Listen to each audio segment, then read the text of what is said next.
Hello बच्चों, welcome to high scoring classes. मैं class 10th के चैप्टर 5 एपी के कुछ आपको क्वेश्चंस क्लियर कराने जा रही हूँ। साथ साथ में मैं आपको बेसिक कॉन्सेप्ट भी क्लियर कराती जाऊँगी। इससे पहले का अगर आपने क्लियर करना है तो प्लीज़ आप मेरी लास्ट वाली वीडियो के अंदर आप देख सकते हो। यहाँ पर स्टार्ट करिए मैं एक एग्जाम्पल 3। एग्जाम्पल 2 मेरी लास्ट वीडियो में है। Find the fourth and the ninth term of the sequence whose ninth term is given by an is equal to 7n-9। क्या निकालना है, पहले मैं क्वेश्चन क्लियर करा देती हूँ। Find the fourth and the ninth term.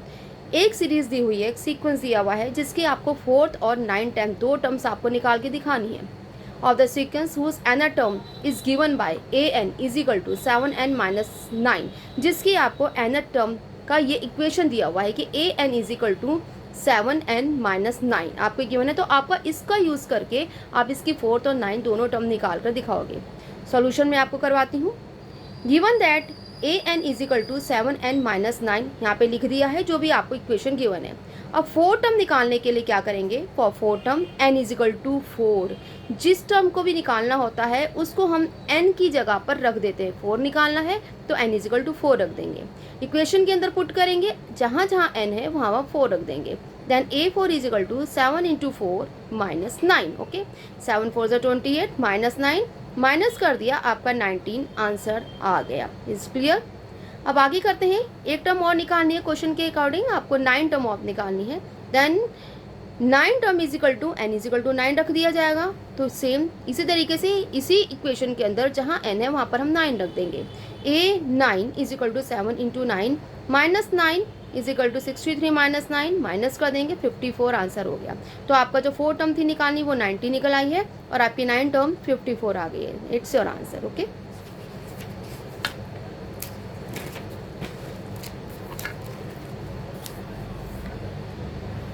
AP के कुछ बेसिक कॉन्सेप्ट है मैं यहाँ पे आपको क्लियर करा रही हूँ। ये आपको लर्न करने पड़ेंगे। फॉर्मूलेज हैं, आप 2 बार याद करोगे तो आपको लर्निंग हो जाएगी। बट प्लीज़ ध्यान दिया करो कि जब भी फॉर्मूले आपको याद करने के लिए बैठो तो आप उसको लिख लिख के याद करना। अगर किसी चीज़ को लिख लिया जाता है बच्चों तो वो माइंड के अंदर सेट हो जाती है। तो मैं आपसे यही बोलूँगी हमेशा कि जब भी आप मैथ्स करो या आप फॉर्मूलों को लिखो, प्लीज़ आपको नोट डाउन करके लिखने चाहिए, तो वो कभी भी आप भूलोगे नहीं। ओके, यहाँ पर journal term of an AP का एक फॉर्मूला लिखा जाएगा। Journal term of an AP is a plus D a plus 2d and so on. Last में आ रहा है आपका a plus n minus 2d a plus n minus 1d। ठीक है, ये वाला जो टर्म है a plus n minus 1d ये आपकी लास्ट टर्म है और ये a plus n minus 2d ये लास्ट से एक पहले की टर्म है। a फर्स्ट टर्म है, a plus d second term है, a plus 2b third term है। इसके बीच में काफ़ी सारी और टर्म्स आ जाएंगी। Where a is equal to first term, okay, and d, what is d? d is a common difference। common difference कैसे निकालते हैं? common difference जो सेकंड टर्म होती है उसमें से फर्स्ट टर्म को माइनस कर देते हैं। देखो मैं ना तुम्हें करके दिखाती हूँ कैसे होगा।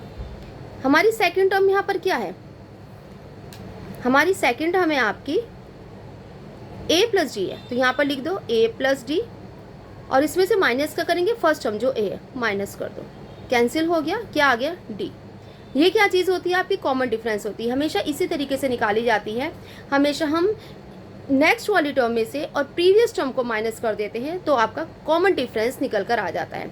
अगर मैं इसमें से थर्ड टर्म में से सेकंड टर्म करूंगी माइनस तब भी डी निकलेगा, फोर्थ में से थर्ड करूंगी तब भी डी निकलेगा। ओके, आगे दिया है a plus n minus 1d is equal to nth term होती है। nth टर्म यानी कि इसको लास्ट टर्म में उसको nth टर्म बोला जाता है। इसको हम क्या बोलते हैं, ये होती है आपकी nth टर्म।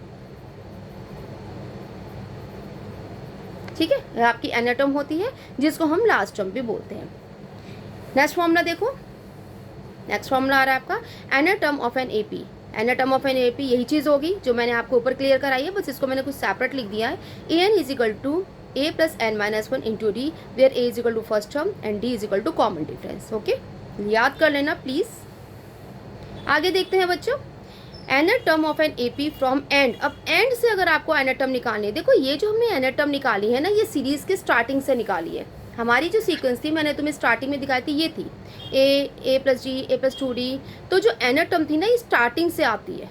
ये देखो, जैसे मैं तुम्हें एक एग्जांपल बताती हूँ। अगर ना कुछ स्टूडेंट्स एक रो के अंदर खड़े हुए हैं, माना 10 स्टूडेंट्स खड़े हुए हैं, तो यहाँ पर 1, जैसे रोल नंबर के अकॉर्डिंग 1 2 3 4 5 6, तो अगर मैं बोलूँगी कि 10th नंबर पे कौन से स्टूडेंट खड़ा है, तो कहाँ से शो करा जाएगा? फ्रॉम फर्स्ट स्टूडेंट से शो करा जाएगा कि फर्स्ट से लेकर मैं लास्ट तक काउंट करूंगी तो मैं बता दूंगी। फिर बता सकती हूँ कि 4th टर्म पे कौन सा खड़ा हुआ है, फिर बता दूंगी कि 5th पोजीशन पे कौन सा खड़ा हुआ है। तो ये स्टार्टिंग से चेक करा जाता है। अच्छा, अगर मैं उल्टा चेक करूँ, माना कि मैंने सीरीज को पलट दिया, मैं कह रही हूँ कि लास्ट से चेक करो भाई, लास्ट से ना 5th पोजीशन पे कौन खड़ा हुआ है, लास्ट से 6th पोजीशन पे कौन सा खड़ा हुआ है, तो वो तो सेम तो नहीं होता ना, क्योंकि जब हम स्टार्टिंग से देखते हैं तो 6th पोजीशन पे कोई और स्टूडेंट होगा, लेकिन जब हम लास्ट से देखते हैं तो 6th पोजीशन पे कोई और स्टूडेंट होगा। तो अब मैं जो आपको लास्ट वाला जो आपको फॉर्मूला बताने जा रही हूँ, ये लास्ट से, फ्रॉम लास्ट से हम देखेंगे कि कौन सी पोजीशन पे क्या चीज़, कौन सा स्टूडेंट होगा। तो n term of an AP from end, क्या गिवन है? एंड। तो n term from the last term of an AP is equal to l minus n minus 1 into d होता है। ये आपको याद करना पड़ेगा। और यहाँ पे एल क्या होती है? लास्ट टर्म होती है। देखो यहाँ पे मैंने आपको यही बताया था, ऊपर वाले में चेक करते हैं, ए प्लस एन माइनस 1 डी भी क्या थी? ये लास्ट टर्म थी, ठीक है। और यहाँ पे इसको क्या लिख दिया गया है? सिर्फ एल लिख दिया गया है। एल क्या होती है? लास्ट टर्म होती है। अगर मेरे को एन टर्म लास्ट से निकालनी है तो मैं ये वाला फॉर्मूला यूज़ करूँगी, l minus n minus 1 into d. Is clear? आगे चलते हैं। जो भी चीज़ आपको क्लियर नहीं होती है, प्लीज़ आप मेरे कमेंट बॉक्स में डालकर आप मेरे से पूछ सकते हो। आगे देखो बच्चों, r term from an end. R term क्या चीज़ होती है? अभी तक तो एन टर्म देख लिया। देखो एन टर्म क्या था? लास्ट टर्म थी। अब आर टर्म क्या है? आर टर्म वही है जो मैं आपको भी क्लियर करा रही थी, बीच की पोजीशन पर खड़ा हुआ है। 4th हो गई, 6th हो गई, जैसे 1 से लेकर 10 स्टूडेंट खड़े हुए हैं, तो उनके बीच के जितने भी आपके स्टूडेंट्स होंगे वो आरथ कहलाते हैं। Okay, second position, 3rd 4th 5th 6th any one. तो R term from the end, but ये कहाँ से निकालना है? एंड से निकालना है। एंड से मैंने पहले वाले भी आपको जो फॉर्मूला कराया था वो भी एंड का ही कराया था। अब एंड से अगर मेरे को आर टर्म निकालनी होगी तो ये वाला फॉर्मूला यूज़ करा जाएगा, A plus N minus R into D. यहाँ पर ए क्या है?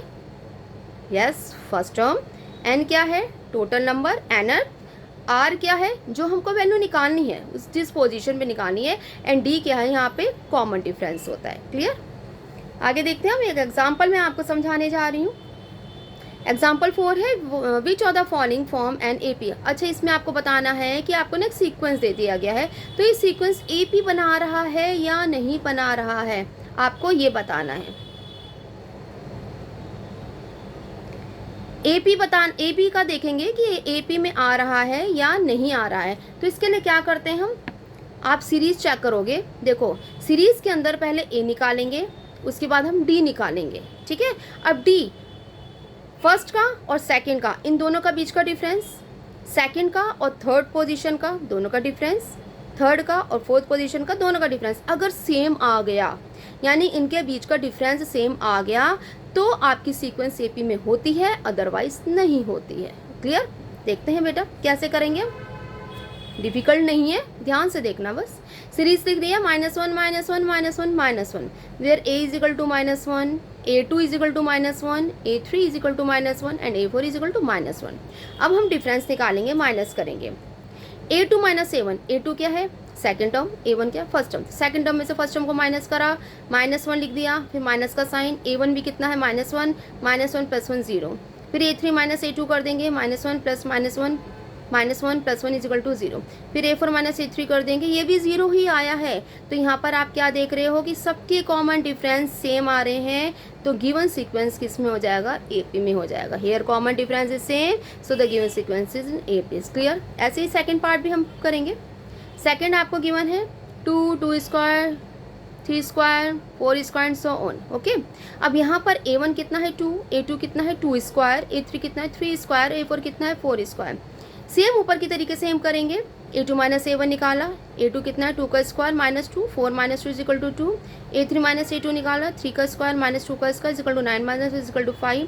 a4 माइनस a3 निकाला, 4 का स्क्वायर माइनस 3 का square, 16 minus 9 is equal to 7। Then common difference is not same. आप यहाँ पे देखो बेटा, पहले में 2, then 5, then 7, common difference is not same, so the given sequence is not in AP. Clear हो गया होगा आपको? फिर भी अगर आपको क्लियर ना हो तो आप मेरे से दोबारा से क्वेश्चन पूछ सकते हो, आप मेरे को कमेंट में लिख सकते हो।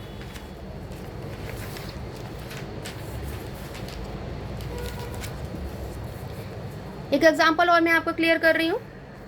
एग्जांपल 5 है, find the 10th and 18th term of an AP. AP आपको क्या गिवन है 1, 4, 7 एंड 10। देखो मैंने आपको ये चीज़ बताई थी ना, जिसको मैंने एक अलग से मैंने आपको बताया था कि अगर बीच का कोई और नंबर निकालना हो या लास्ट का नंबर निकालना हो, यहाँ पर अब 10th टर्म का निकालने की 10th टर्म का क्या नंबर होगा। जैसे नंबर आपको 1, 4, 7 और 10 दिया हुआ, उसका 18 नंबर पे क्या कौन सा नंबर आएगा। गिवन दैट 1, 4, 7, 10 एन एपी, ये दिया हुआ, ये सारी एक एपी दी हुई है आपको, ऑलरेडी गिवन है।